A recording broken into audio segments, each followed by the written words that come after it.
So video number 2, 29 Pine Street for Jim and Karen in Thomaston. And we're looking at the bulkhead slash basement walls, the deteriorated wood interior door frame, and the sides here. So definitely lateral force from the front yard, pushing in on the block. One of the major causes for the damage is the exterior gutter that is dropping all the water on the corner of the building, causing erosion. You can see the separation inside, up to 6 inches of deflection here. And it basically translates, or the cracking translates across the whole front wall. The top 2 courses stick out an inch over the bottom. So that front is going to need to be excavated, the floor system supported, and then that wall redone, whether in block or poured concrete. As we come down the stairs, the electrical panel is located right on the left side. Exterior 100 amp disconnect is outside on the exterior. Inside of the panel, for the most part, looks good. The wiring's correct, has been updated.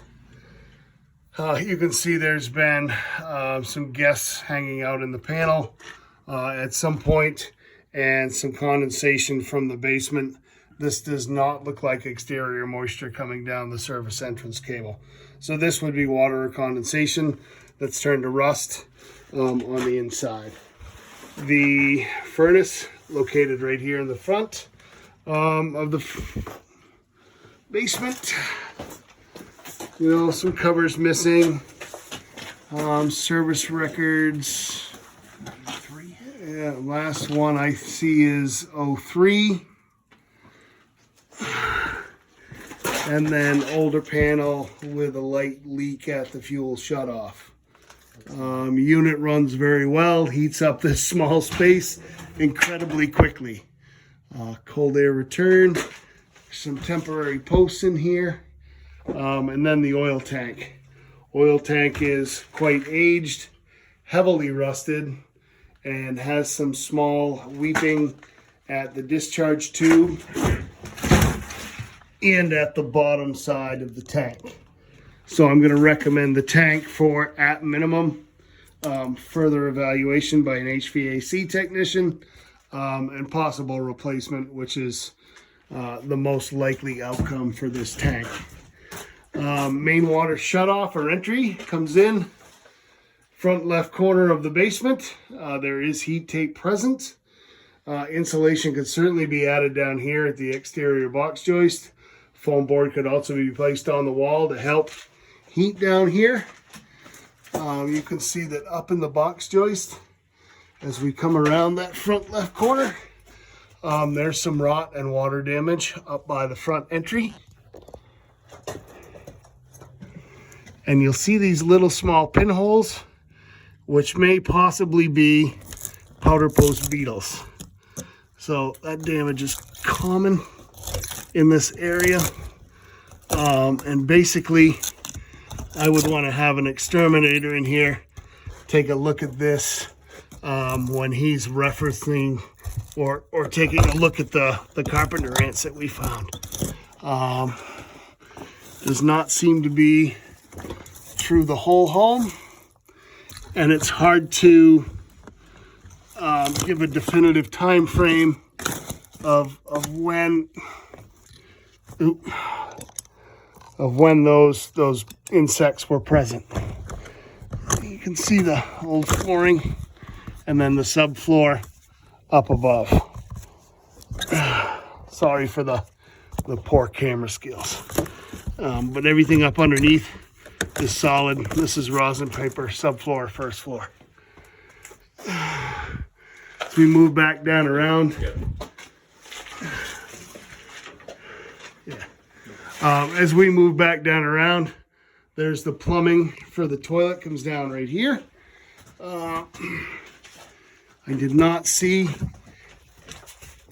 any real damage to the subfloor in this area. Hold on a minute. Move around. There may have been some previous water here at one time.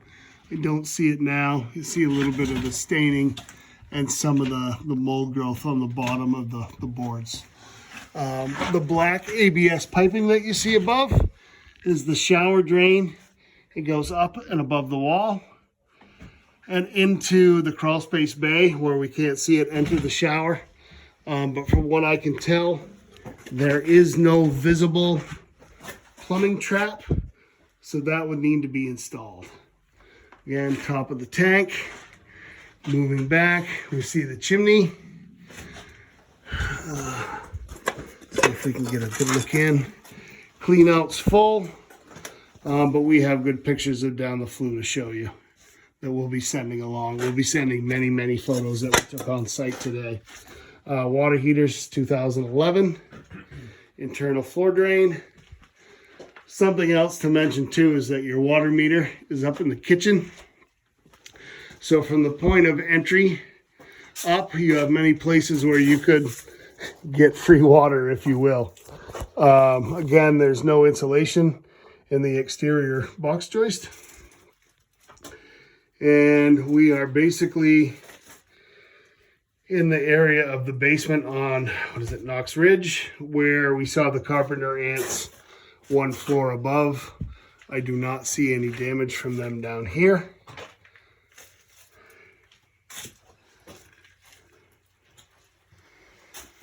Back wall, the master bathroom. Underneath the master bedroom, you can see there is some cracking back here in the corners.